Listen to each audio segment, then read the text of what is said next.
Na nominacijo me je opozoril prijatelj, ki mi je poslal fotko iz časopisa. In seveda sem bil ful vesel. To je zelo velika spodbuda, jasno.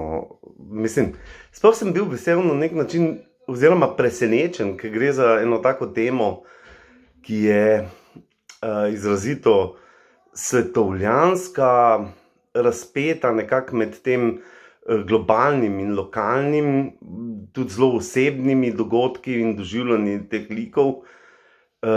Knjiga se dogaja v 3 različnih obdobjih, v New Yorku, Filadelfiji, Parizu, Ljubljani, Buenos Airesu.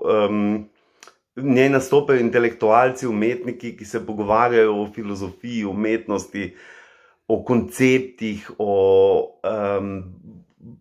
polna je nekih dialogov in je nekako filmsko koncipirana iz enih takih izsečkov njihovih življenj. Ampak hkrati so teme pa tudi precej politično nekorektne, mogoče ponekod zelo občutljive, skoraj nevarne na določenih mestih. Zaradi tega me je to toliko bolj začudilo, ta nominacija.